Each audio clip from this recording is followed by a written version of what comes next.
Welcome to Book Talk. I'm Winston. I like to read good books, and you should too. Today we are talking about Over the Ropes, and the writer on this is Sandlin.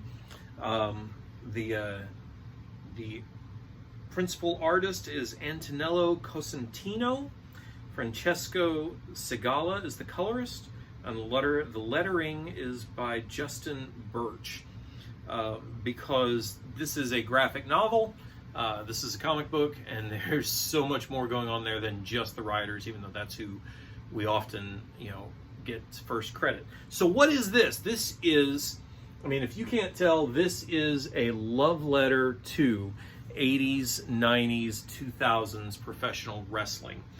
The main character here is the Phoenix, the guy holding the belt, and then you see all the cast of characters around him, including people whom we can readily identify as our favorite archetypes from professional wrestling.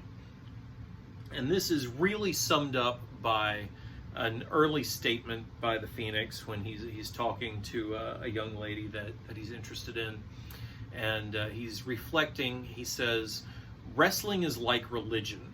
Either you get it or you don't." And that just struck such a chord with me because I love professional wrestling and I loved this story. This is not just a love letter. It's not just all out wrestling action, but it is a love letter to all of those storylines and characters that made the wrestling of the 80s, 90s, and 2000s something special and memorable. And of course, as wonderful as that would be all by itself, it's much more than that. It is the story of Phoenix growing up, learning what it means to live within a legacy, and learning what it means to step beyond that legacy in every possible way. It is very much a coming of age story. Phoenix has to learn, if he wants to be in this world, he has to learn the cost of being a professional wrestler and what that means for him as a career, what that means for him as a person, what that means for his relationships.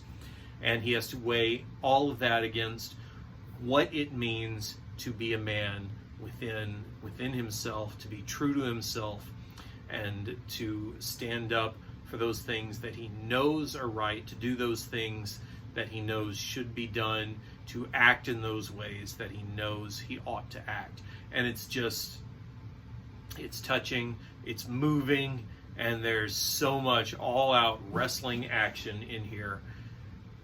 I had a great time reading this, and I predict you will too. So your homework then, whether you get wrestling or not, is to find a good book and read it. That is Over the Ropes. And when you've done that, come on back here because there's more book talk yet to come.